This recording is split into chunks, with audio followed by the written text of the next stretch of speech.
नमस्कार साथियों, कैसे हैं आप लोग। केएस कॉम्पिटिटिव स्टडी सेंटर के यूट्यूब चैनल में आप सभी का बहुत बहुत स्वागत है।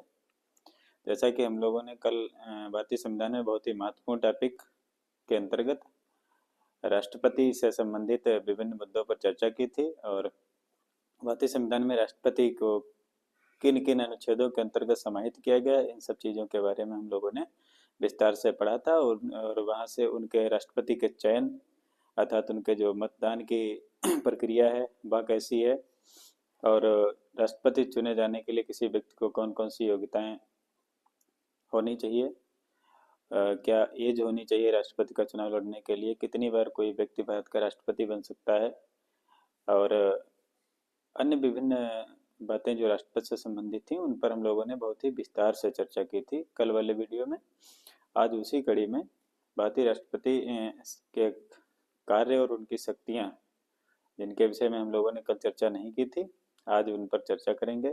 तो राष्ट्रपति के क्या कार्य होते हैं और कौन कौन सी शक्तियों का प्रयोग राष्ट्रपति अपने पद पर रहते हुए करते हैं, इन सब चीज़ों के बारे में आज बहुत ही विस्तार से चर्चा करेंगे। अब बात कर लेते हैं राष्ट्रपति कौन कौन शक्तियों का निर्वहन करता है। तो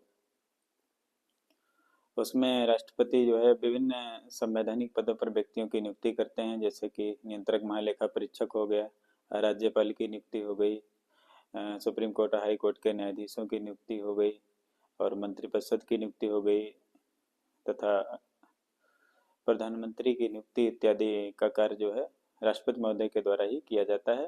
तो इस प्रकार से हम लोग देखते हैं कि भारतीय संविधान में राष्ट्रपति को एक बहुत ही असीमित शक्तियां दी गई हैं। ऐसा नहीं कहा जा सकता है कि राष्ट्रपति एक रबर स्टैंप की तरह कार्य करता है। अगर कंपैरिजन करके उनकी शक्तियों को के परिप्रेक्ष्य में देखा जाए तो राष्ट्रपति बहुत ही शक्तिशाली पद है और उनकी अपनी बहुत सारी शक्तियां हैं जिनका प्रयोग राष्ट्रपति स्वयं विवेक के आधार पर कर सकता है। तो यहाँ ऐसा नहीं कह सकते हैं कि भारतीय संविधान में राष्ट्रपति को शक्तियां नहीं प्रदान की गई हैं। अर्थात बहुत बार ऐसा कहा जाता है कि भारतीय संविधान में राष्ट्रपति का पद नाम मात्र का पद है, वास्तविक प्रधान तो प्रधानमंत्री होता है। तो यहाँ पर अगर उनकी शक्तियों और कार्यों की अगर चर्चा की जाए, उनसे कंपैरिजन किया जाए तो देखा जाता है कि संविधान में राष्ट्रपति को बहुत सारे अधिकार दिए गए हैं जो किसी अन्य व्यक्ति को, किसी अन्य संवैधानिक पद पर आसीन व्यक्ति को नहीं दिए गए। तो उन सब चीज़ों के बारे में आज हम लोग बहुत ही विस्तार से चर्चा करेंगे और समझेंगे एक एक बात को।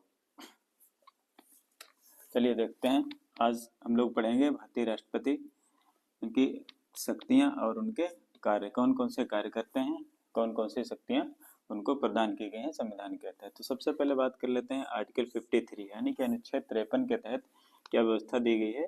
इसमें कहा गया है कि राष्ट्रपति जो भी व्यक्ति राष्ट्रपति भारत का राष्ट्रपति होगा वह स्वयं या अपने अधीनस्थों के माध्यम से उनको संविधान के द्वारा प्रदत्त जो शक्तियां और कार्य हैं उनका निर्वहन करेंगे। अर्थात कुछ शक्तियां ऐसी होती हैं जिनका निर्वहन राष्ट्रपति अपने अधीनस्थों के माध्यम से करता है और कुछ शक्तियां ऐसी होती हैं जिनका प्रयोग, शक्ति एवं कार्य ऐसे होते हैं जिनका प्रयोग राष्ट्रपति स्वयं करता है। जैसे कि विवेकाधीन शक्तियां होती हैं उनका प्रयोग राष्ट्रपति स्वयं करता है, इसमें किसी भी तरीके की किसी अन्य व्यक्ति की दखल नहीं होती। जैसे कि पॉकेट वीटो ले लिया जाए या अन्य बहुत सारे ऐसे कार्य हैं जो राष्ट्रपति अपने विवेक के अनुसार करता है। जैसे कि कोई पार्टी अगर चुनाव में पूर्ण बहुमत नहीं प्राप्त करती है तो ऐसी स्थिति में राष्ट्रपति स्वयं अपने विवेक से ही निर्धारित करता है कि कौन सी पार्टी जो है सरकार बनाने के लिए सक्षम है या सरकार को स्थायी रूप से चला सकती है। ऐसी स्थिति में राष्ट्रपति का निर्णय ही सर्वमान्य होता है और वह अपने विवेक के अनुसार ही सरकार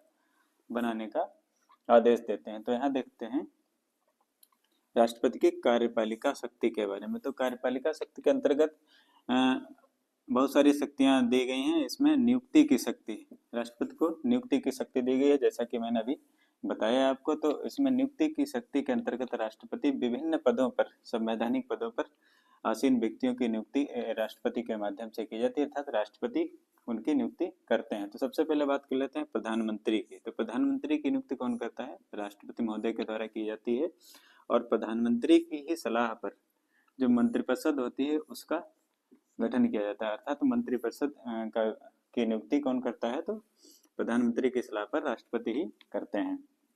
आगे बात करते हैं आर्टिकल 148 के तहत अर्थात अनुच्छेद 148 के तहत अगर बात की जाए तो नियंत्रक महालेखा परीक्षक, जिसको हम लोग कैग कहते हैं, तो नियंत्रक महालेखा परीक्षक की नियुक्ति भी कौन करता है? राष्ट्रपति महोदय के द्वारा ही की जाती है। और नियंत्रक महालेखा परीक्षक की नियुक्ति किस लिए की जाती है, इनके कार्य क्या हैं, इन सब चीज़ों के बारे में हम लोग जब हमने महत्वपूर्ण अनुच्छेदों पर एक टॉपिक पढ़ाया था उसके अंतर्गत इनके कार्यों का वर्णन किया था, तो आप लोग वहां से इनको समझ सकते हैं। अगली नियुक्ति की बात करते हैं। चुनाव आयुक्तों की नियुक्तियां जो हैं उनकी नियुक्ति भी राष्ट्रपति महोदय के द्वारा ही की जाती है। अनुच्छेद 280 के तहत वित्त आयोग का गठन प्रत्येक 5 वर्ष के लिए वित्त आयोग का गठन भी कौन करता है? तो वह राष्ट्रपति महोदय के द्वारा ही किया जाता है। आर्टिकल 267 यानी 267 के तहत अंतरराज्यीय परिषदों के गठन का कार्य भी राष्ट्रपति महोदय के द्वारा ही किया जाता है। अर्थात जो अंतरराज्यीय परिषदें जो हैं उनका गठन कौन करता है? तो राष्ट्रपति महोदय के द्वारा ही किया जाता है। किस अनुच्छेद के तहत? अनुच्छेद 267 के तहत। यहाँ से सीधा सीधा प्रश्न कई बार पूछा गया है। वित्त आयोग का गठन किस अनुच्छेद के तहत संविधान में देखने को मिलता है? 280। अंतरराज्यीय परिषदों का गठन किस अनुच्छेद के तहत है? तो 267 के तहत। यहाँ नियंत्रक महालेखा परीक्षक अर्थात कैग की नियुक्ति अनुच्छेद किस अनुच्छेद के तहत की गई? तो क्या है? 148 के तहत। ये सारे सवाल अभी तक पूछे गए हैं विगत परीक्षा में। आगे बात करते हैं सुप्रीम कोर्ट व हाई कोर्ट के न्यायाधीशों की नियुक्ति करने का कार्य कौन करता है? यह भी राष्ट्रपति महोदय के द्वारा ही किया जाता है। अर्थात जजों की जो नियुक्ति है सुप्रीम कोर्ट हाई कोर्ट में कौन करता है? राष्ट्रपति महोदय ही करते हैं। यह क्या है? कार्यपालिका शक्ति के अंतर्गत नियुक्ति की जो शक्ति है उसके अंतर्गत यह सारे कार्य राष्ट्रपति के द्वारा किए जाते हैं। और कोई क्षेत्र जहाँ पर विशेष समुदाय के लोग रहते हैं अर्थात SC/ST के जो लोग रहते हैं उन विशेष क्षेत्रों को क्या किया जाता है? अनुसूचित क्षेत्र घोषित करने की शक्ति किसके पास होती है? यह भी राष्ट्रपति महोदय के पास होती है। अर्थात राष्ट्रपति यह निर्धारित करते हैं कौन से क्षेत्र को SC क्षेत्र घोषित करना है और कौन से क्षेत्र को ST क्षेत्र घोषित करना है। यह निर्णय राष्ट्रपति महोदय के द्वारा ही लिया जाता है उनकी जनसंख्या के आधार पर। आगे बात करते हैं आर्टिकल 338 के तहत क्या किया गया? अनुसूचित जाति आयोग के गठन का काम कौन करता है? राष्ट्रपति महोदय के द्वारा किया जाता है। राष्ट्रीय अनुसूचित जाति आयोग जो होता है उसका गठन कौन करते हैं? भारतीय राष्ट्रपति के द्वारा किया जाता है। इसी के तहत एक अनुच्छेद 338A के तहत क्या किया जाता है? अनुसूचित जनजाति आयोग, राष्ट्रीय अनुसूचित जनजाति आयोग के गठन की अगर बात की जाए तो उसका गठन भी राष्ट्रपति महोदय के द्वारा किया जाता है। बात करते हैं इन आयोगों को गठित करने की आवश्यकता क्यों पड़ी? तो ये जो जातियां हैं SC समाज से संबंधित और ST समाज से संबंधित, ये निचले वर्ग के तबके के लोग हैं। इनको जो है इनके सामाजिक इन पर सामाजिक न्याय, इनकी जो है समाज में बेहतर स्थिति में जीवन यापन करने तथा इन पर विभिन्न प्रकार के जो अत्याचार किए जाते रहे उनसे बचाने के लिए अर्थात इनके सामाजिक रूप से सुरक्षा प्रदान करने के लिए इनके लिए ये जो है अनुसूचित जाति आयोग और अनुसूचित जनजाति आयोग की आवश्यकता को देखा गया। ऐसी स्थिति में राष्ट्रपति महोदय के द्वारा संविधान के अनुच्छेद 338 और 338A के तहत SC आयोग और ST आयोग के गठन की व्यवस्था संविधान में देखने को मिलती है। और जब SC और ST के संरक्षण की बात कर ली गई तो तीसरा एक आरक्षित वर्ग आता है OBC अर्थात राष्ट्रीय पिछड़ा वर्ग आयोग के गठन का प्रावधान अनुच्छेद 340 के तहत किया गया है और इसका गठन का कार्य कौन करता है? यह भी राष्ट्रपति महोदय के द्वारा ही किया जाता है। यानी कि प्रेसिडेंट ही OBC आयोग का गठन करते हैं, ST आयोग का और SC आयोग का गठन राष्ट्रपति महोदय के द्वारा ही किया जाता है। इस प्रकार से हम लोगों ने देखा कार्यपालिकीय शक्ति के अंतर्गत भारतीय राष्ट्रपति को बहुत सारे अधिकार प्रदान किए गए हैं। अर्थात इन शक्तियों के अंतर्गत राष्ट्रपति विभिन्न संवैधानिक पदों पर आसीन व्यक्तियों की नियुक्ति करते हैं, जिसमें हम लोगों ने देख लिया प्रधानमंत्री की नियुक्ति हो गई, मंत्रिपरिषद की नियुक्ति हो गई, CAG की नियुक्ति हो गई, चुनाव आयुक्तों की नियुक्ति हो गई, सुप्रीम कोर्ट हाई कोर्ट के न्यायाधीशों की नियुक्ति हो गई और जहाँ तक कि राज्यपाल की नियुक्ति भी राष्ट्रपति महोदय के द्वारा ही की जाती है। इस प्रकार से हम लोगों ने यह राष्ट्रपति की नियुक्ति से संबंधित जो शक्ति थी उस पर हम लोगों ने विस्तार से चर्चा कर ली। आप लोग इसका नोट्स भी बनाते चलें क्योंकि यहाँ से सीधे सीधे प्रश्न पूछे गए हैं और इस लेक्चर को देखने के बाद आसानी से आप इन प्रश्नों को हल कर सकते हैं। चलिए साथियों, अब हम लोग नियुक्ति की शक्ति के बाद पढ़ेंगे विधायी शक्ति अर्थात राष्ट्रपति को कौन कौन सी विधायी शक्तियां संविधान के अंतर्गत प्रदान की गई हैं उनके बारे में हम लोग एक एक करके समझेंगे। तो राष्ट्रपति क्या होता है? संसद का अभिन्न अंग होते हैं। तो राष्ट्रपति क्या होते हैं? संसद के अभिन्न अंग होते हैं। और कोई भी बिल राष्ट्रपति के हस्ताक्षर के बाद ही पारित माना जाता है। अर्थात किसी भी सदन के द्वारा, चाहे वह राज्यसभा के द्वारा कोई प्रस्ताव पारित कर दिया जाए या लोकसभा के द्वारा प्रस्ताव पारित करने के बाद जब तक वह राष्ट्रपति के समक्ष हस्ताक्षर के लिए नहीं भेजा जाता, अर्थात जब तक उस पर राष्ट्रपति हस्ताक्षर नहीं कर देते हैं, तब तक वह पारित नहीं माना जाता है, चाहे दोनों सदनों के द्वारा उसको पारित कर दिया गया हो। इसीलिए कहते हैं कि कोई भी बिल राष्ट्रपति के हस्ताक्षर के बाद ही पारित माना जाएगा, अर्थात अंतिम रूप से राष्ट्रपति के हस्ताक्षर मोहर लगना अनिवार्य है, अन्यथा की स्थिति में वह बिल शून्य माना जाएगा। अगली विधायी शक्ति की बात करते हैं। अनुच्छेद 123 के तहत अध्यादेश जारी करने की शक्ति। यहाँ पर समझने की बात है कि 123 के तहत अध्यादेश जारी कब करते हैं। अर्थात हमारे संसद के अंग की बात करें तो राष्ट्रपति, लोकसभा और राज्यसभा मिलकर क्या बनती है? संसद बनती है। अर्थात ये जो 1 2 3 है, इसमें राष्ट्रपति क्या है? पहले नंबर पे है। तो राष्ट्रपति जो है दूसरे दोनों की शक्तियों का प्रयोग करते हैं। कब करते हैं? जब लोकसभा और राज्यसभा का सत्र नहीं चल रहा होता है। ऐसी स्थिति में अगर किसी अध्यादेश को पारित करने की बात आती है या किसी कानून को पारित करने की बात आती है, तो वह अध्यादेश जारी करके स्वयं ही उस कानून को बनाने की शक्ति रखते हैं। उसे क्या कहते हैं? अध्यादेश जारी करना। ऐसा वह अनुच्छेद 123 के तहत करते हैं। कब करते हैं? जब लोकसभा और राज्यसभा दोनों का सत्र नहीं होता है, नहीं चल रहा होता है। जब दोनों का सत्र नहीं चल रहा होता है, तो ऐसी स्थिति में अगर कोई अध्यादेश जारी करना या कोई नियम बनाना है, तो राष्ट्रपति जो है लोकसभा और राज्यसभा दोनों की शक्तियों का प्रयोग करते हुए स्वयं ही अध्यादेश जारी करके संबंधित कानून को बना सकता है। उसके बाद बात आती है दूसरी विधायी शक्ति की। तो चुनाव के तुरंत बाद या प्रत्येक वर्ष संसद को संबोधित करने की शक्ति किसके पास है? राष्ट्रपति की क्या है? यह विधायी शक्ति के अंतर्गत आता है। अर्थात जब चुनाव संपन्न हो जाते हैं तो सरकार गठन के तुरंत बाद कोई बैठक बुला सकता है, उसमें जो है सुनवाई कर सकते हैं या उसको संबोधित कर सकते हैं, या उनको जैसा उचित लगता है, चाहे वर्ष में 1 बार या 2 बार, प्रत्येक वर्ष बाद जो है संसद के सदन को संबोधित करने की शक्ति रखते हैं। यह क्या है? राष्ट्रपति की विधायी शक्ति के अंतर्गत आती है। दूसरी शक्ति की बात करते हैं, संसद का सत्र बुलाने। अर्थात राष्ट्रपति क्या करते हैं? संसद का सत्र बुलाने की शक्ति रखते हैं, उसका सत्रावसान करने की शक्ति रखते हैं, तथा लोकसभा के विघटन की शक्ति जो है अनुच्छेद 85 के तहत लोकसभा के विघटन की शक्ति भी राष्ट्रपति की क्या है? विधायी शक्ति के अंतर्गत आती है। ऐसा वह अनुच्छेद 85 के तहत मंत्रिपरिषद की सलाह पर करते हैं। अर्थात मंत्रिपरिषद जब लोकसभा में अपना विश्वास खो देती है, ऐसी स्थिति में उसके द्वारा वकालत किए जाने पर राष्ट्रपति लोकसभा का विघटन कर सकते हैं तथा सरकार गिरा सकते हैं। तो क्या कर सकते हैं? संसद का सत्र बुलाने की शक्ति विधायी शक्ति के अंतर्गत आती है। सत्रावसान करने तथा लोकसभा के विघटन की शक्ति क्या है? राष्ट्रपति की विधायी शक्ति के अंतर्गत आती है। आगे बात करते हैं वित्तीय शक्तियां। देखते हैं कि राष्ट्रपति को संविधान में कौन कौन सी वित्तीय शक्तियां प्रदान की गई हैं। तो सबसे पहले देखते हैं धन विधेयक पर राष्ट्रपति की पूर्व अनुमति आवश्यक है। अर्थात कोई विधेयक धन विधेयक है, अगर ऐसी स्थिति में वह जब तक राष्ट्रपति के द्वारा उसकी पूर्व में अनुमति नहीं ली जाती है, तब तक वह लोकसभा में पेश नहीं किया जा सकता, पेश नहीं किया जा सकता। अर्थात लोकसभा में धन विधेयक को तभी पेश किया जा सकता है जब उस पर राष्ट्रपति अपनी पूर्व में अनुमति प्रदान कर देता है। बात करते हैं कि धन विधेयक क्या राज्यसभा में लाया जा सकता है? तो धन विधेयक क्या होता है? सरकारी विधेयक होता है। अर्थात वह जो है केवल और केवल कहाँ लाया जा सकता है? लोकसभा में लाया जा सकता है। क्यों? क्योंकि लोकसभा में ही, अर्थात लोकसभा ही क्या करती है? सरकार का संचालन कहाँ से होता है? लोकसभा से होता है। इसलिए लोकसभा में ही धन विधेयक को लाया जा सकता है। धन विधेयक को लाने के लिए सबसे पहले उसके लिए उस पर राष्ट्रपति की अनुमति प्राप्त कर लेना बहुत ही आवश्यक है, अन्यथा की स्थिति में धन विधेयक शून्य माना जाएगा।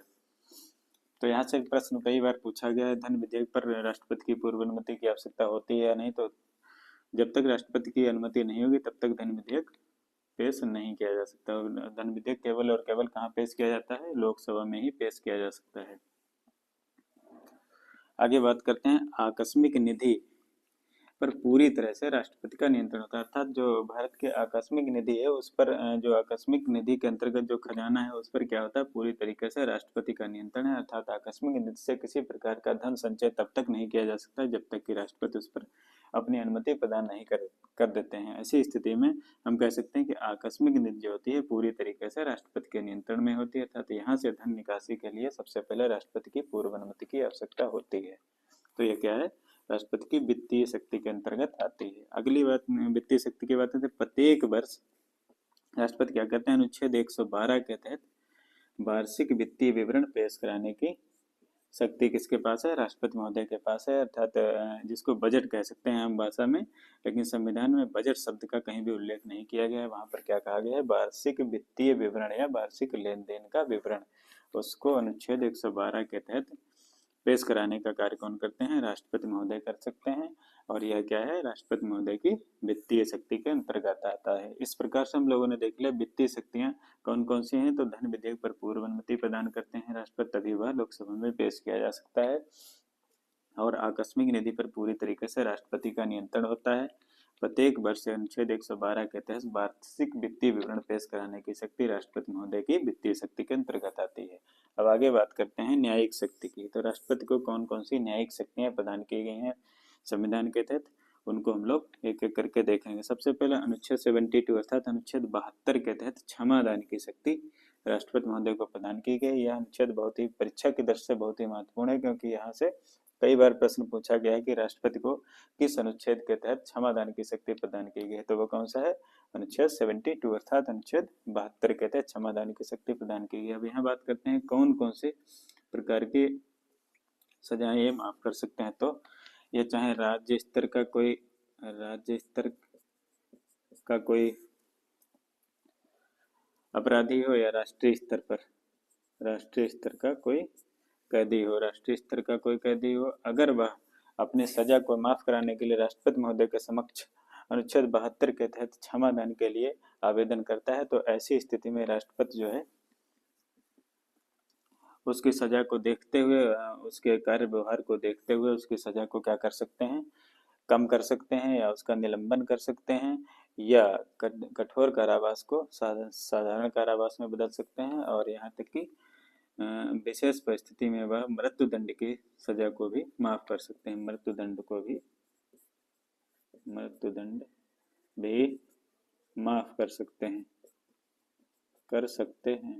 अर्थात मृत्युदंड को क्षमा प्रदान करने की शक्ति किसके पास है, अनुच्छेद 72 के तहत राष्ट्रपति महोदय के पास दी गई। अर्थात राष्ट्रपति महोदय जो है संबंधित आवेदन प्राप्त होने पर वह या तो अपराधी की सजा को क्या कर सकते हैं, कम कर सकते हैं, या उसका निलंबन कर सकते हैं, या उसके स्तर को बदल सकते हैं, अर्थात मृत्युदंड को आजीवन कारावास में बदल सकते हैं, या मृत्युदंड को हमेशा के लिए समाप्त कर सकते हैं।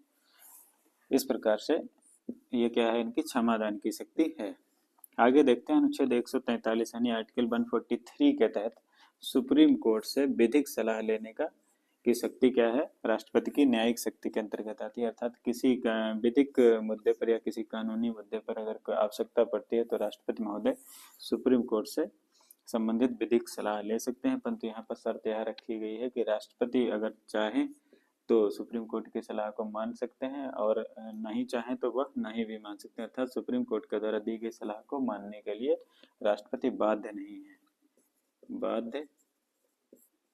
नहीं होते हैं।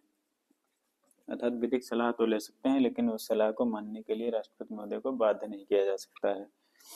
आगे बात करते हैं सुप्रीम कोर्ट, हाई कोर्ट के जजों की नियुक्ति की शक्ति अभी क्या है, राष्ट्रपति महोदय की न्यायिक शक्ति के अंतर्गत आती है। तो इस प्रकार से हम लोगों ने देख लिया कौन कौन सी विधायी शक्तियां प्रदान है राष्ट्रपति को, किस अनुच्छेद के तहत वह अध्यादेश जारी कर सकते हैं, किस प्रक्रिया के तहत वह प्रत्येक वर्ष संसद के सत्र को संबोधित कर सकते हैं, उसका सत्रावसान कर सकते हैं, लोकसभा का विघटन कर सकते हैं।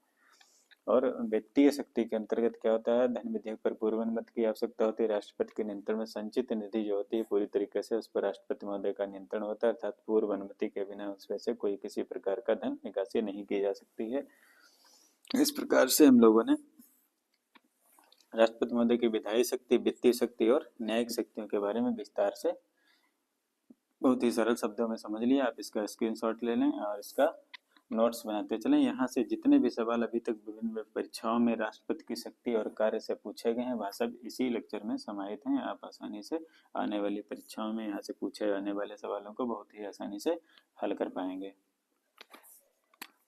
चलिए साथियों, आगे हम लोग देखते हैं राष्ट्रपति की सैन्य शक्ति, अर्थात कौन कौन से सैन्य शक्तियां राष्ट्रपति को हमारे संविधान के तहत प्रदान की गई हैं उन पर चर्चा करते हैं। तो राष्ट्रपति क्या होता है? तीनों सेनाओं के प्रमुख होते हैं। अर्थात राष्ट्रपति जो है वह क्या होता है? हमारे देश में जो तीन सेनाएं हैं, जल सेना, वायुसेना और थल सेना, अर्थात जल, थल और वायु तीनों सेनाओं के प्रमुख कौन होते हैं? राष्ट्रपति होते हैं। अगली सैन्य शक्ति क्या है? यह युद्ध तथा शांति की घोषणा करने की शक्ति रखते हैं। अर्थात युद्ध, किसी देश के साथ अगर कोई तनाव की स्थिति में युद्ध आदि की घोषणा भी ये कर सकते हैं, और युद्ध विराम की भी घोषणा कौन करता है? राष्ट्रपति महोदय के द्वारा ही की जाती है। तो यह क्या है?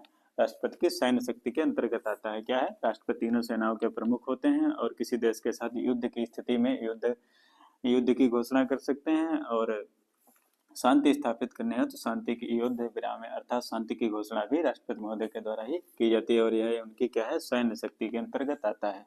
आगे हम लोग देखते हैं आपात स्थिति। भारतीय संविधान में राष्ट्रपति महोदय को कौन कौन सी आपात शक्तियां प्रदान की गई हैं और किस अनुच्छेद के तहत उन शक्तियों का प्रयोग राष्ट्रपति महोदय करते हैं। तो सबसे पहले देख लेते हैं हम लोग अनुच्छेद 352 के तहत राष्ट्रीय आपात लगाने की शक्ति किसके पास है?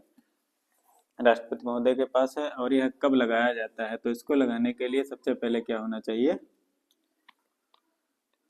बाह्य आक्रमण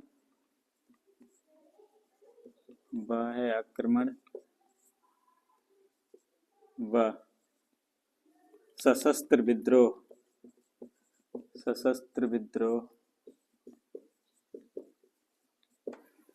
की स्थिति में, अर्थात ये जो राष्ट्रीय आपात की घोषणा कब की जा सकती है? जब किसी बाहरी आक्रमण की आशंका हो, या कोई बाहरी आक्रमण हो जाए, या किसी प्रकार का कोई सशस्त्र विद्रोह की घटना अगर होती है, तो ऐसी स्थिति में अनुच्छेद 352 का प्रयोग करते हुए राष्ट्रपति महोदय राष्ट्रीय आपात की घोषणा कर सकते हैं। आगे बात करते हैं अनुच्छेद 356 के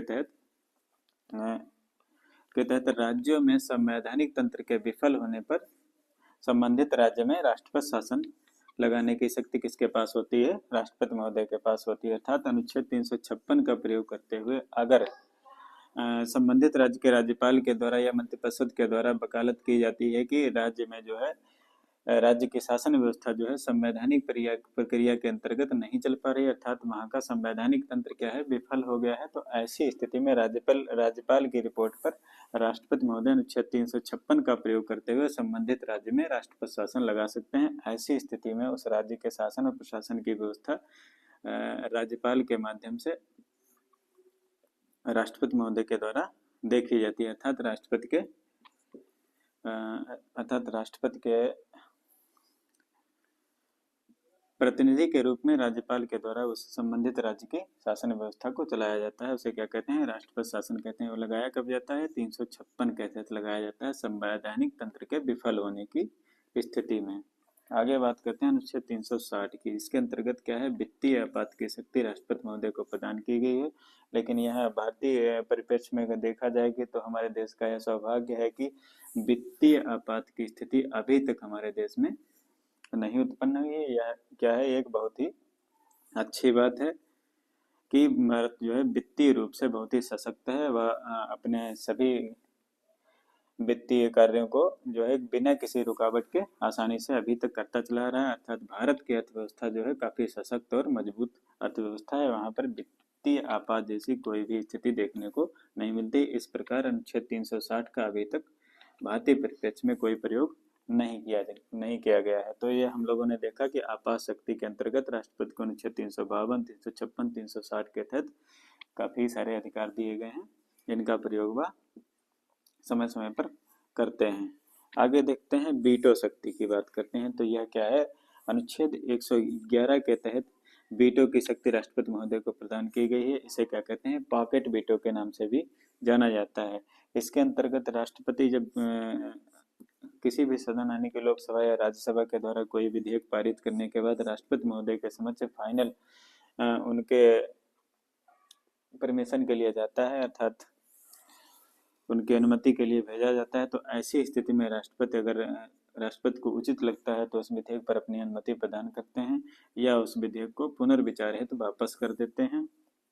या कभी कभी ऐसा होता है कि राष्ट्रपति संबंधित विधेयक को अपने पास रख लेते हैं और कोई निर्णय नहीं देते हैं और ना ही उसको वापस करते हैं। तो ऐसी स्थिति उसको क्या कहते हैं, पॉकेट वीटो के नाम से जाना जाता है। अर्थात कहा जाता है कि राष्ट्रपति महोदय ने संबंधित विधेयक को अपनी जेब में डाल लिया है, तो उसको क्या कहेंगे, पॉकेट वीटो कहा जाता है। यह क्या है, बहुत ही विषय शक्ति अनुच्छेद 111 के तहत दी गई है, जिसको हम लोग पॉकेट वीटो के नाम से जानते हैं। इसमें राष्ट्रपति के विवेक पर निर्भर करता है कि वह किसी विधेयक को अपनी अनुमति प्रदान करेंगे या उस पर पुनर्विचार है तो उसको वापस करेंगे, या कुछ समय के लिए अपने पास रख लेंगे, या हमेशा के लिए अपने पास रख लेंगे, या पूरी तरीके से राष्ट्रपति के इच्छा पर निर्भर करता है। इसे हम लोग क्या कहते हैं, पॉकेट वीटो के नाम से जानते हैं। आगे बात आती है स्वविवेकी शक्ति। तो राष्ट्रपति महोदय को कुछ स्वविवेकी शक्तियां भी प्रदान की गई हैं, जिसके अंतर्गत इसमें क्या करते हैं, अगर चुनाव में कोई पार्टी, अगर चुनाव में किसी दल को स्पष्ट बहुमत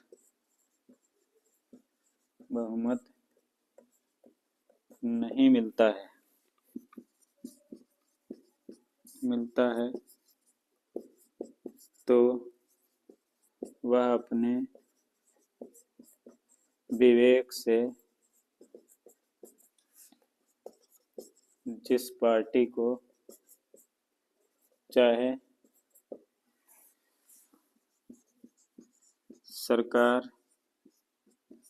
बनाने का न्योता दे सकते हैं। अर्थात यह पूरी तरीके से राष्ट्रपति के विवेक पर निर्भर करता है कि अगर किसी चुनाव में किसी दल को स्पष्ट बहुमत नहीं मिला है, ऐसी स्थिति में उनकी नज़र में जो भी दल सरकार चलाने के लिए सक्षम दिखाई देता है उसे वह सरकार बनाने के लिए न्योता देते हैं, अर्थात उसको सरकार बनाने का आदेश दे देते हैं और सरकार गठित करने का आदेश उनकी स्वाविवेक शक्ति पर निर्भर करता है। यह स्थिति कब उत्पन्न होती है, जब किसी भी दल को चुनाव में स्पष्ट बहुमत नहीं मिलता है। तो इस प्रकार से हम लोगों ने देखा कि राष्ट्रपति, पिछले वीडियो में हम लोगों ने देखा था कि संविधान में किस अनुच्छेद के तहत राष्ट्रपति की व्यवस्था की गई है और कौन कौन से अनुच्छेदों के तहत उनके राष्ट्रपति चुनाव को लड़ने की योग्यताएं क्या हैं और कौन कौन सी शक्तियां हैं, कौन कौन से नियुक्तियां करते हैं राष्ट्रपति महोदय और किस अनुच्छेद के तहत राष्ट्रपति को विभिन्न प्रकार की जो शक्तियां हैं वह दी गई हैं। उन सबको हम लोगों ने पिछले वीडियो में देखा था और आज हम लोगों ने राष्ट्रपति के कार्य और शक्तियों को बहुत ही विस्तार से समझा। और यहाँ से जो भी प्रश्न अभी तक बने हैं आप ये दोनों, कल वाला वीडियो और आज वाला वीडियो देखने के बाद आसानी से हल कर पाएंगे। आगे किसी भी किताब को पढ़ने के लिए की आवश्यकता आपको इस टॉपिक से नहीं रहेगी, चाहे किसी भी परीक्षा में आप बैठते हो, आसानी से आप सारे सवाल, आने वाले संबंधित सारे सवाल जो हैं आसानी से हल कर पाएंगे अगर आप इसको एक दो बार देख लेते हैं। अब यहाँ पर कुछ बात कर लेते हैं कि राष्ट्रपति के वेतन की बात कर लेते हैं। वेतन, तो अभी जो संशोधित वेतन है वो कितना है, 5 लाख रुपए कर दिया गया है, यानी 5 लाख रुपए प्रति माह कर दिया गया है। और यह क्या होता है, टैक्स फ्री होता है, टैक्स फ्री होता है। तो राष्ट्रपति महोदय के वेतन की बात की जाए तो कितना है, 5 लाख रुपए महीना है और यह क्या है, पूरी तरीके से टैक्स फ्री होता है। इस प्रकार से हम लोगों ने राष्ट्रपति से संबंधित जितने भी प्रावधान थे उनको बहुत ही विस्तार से चर्चा कर ली। ये 2 वीडियो में राष्ट्रपति को आसानी से हम लोगों ने समझा। आप इन दोनों वीडियो को बारी बारी से कई बार देख लें, आप आसानी से इनके जो भी विकल्पीय प्रश्न बनते हैं विभिन्न किताबों से आप इनके संबंधित विकल्पीय प्रश्नों को हल करें। और अगर कहीं पर कोई दिक्कत होती है तो आप पुनः वीडियो को देखकर उससे आसानी से समझ सकते हैं। इन 2 वीडियो को देखने के बाद, इनके नोट्स बनाने के बाद आप किसी भी परीक्षा में बैठते हैं तो राष्ट्रपति से संबंधित कोई भी प्रश्न आपका गलत नहीं होगा, ऐसी हमारी पूरी कोशिश इस वीडियो के अंतर्गत की गई है। अगर यह वीडियो आपको अच्छा लगा है तो आप इसको लाइक, शेयर और सब्सक्राइब करें, अपने दोस्तों तक भेजें ताकि वह भी अपनी तैयारी को और बेहतर बना सकें। धन्यवाद।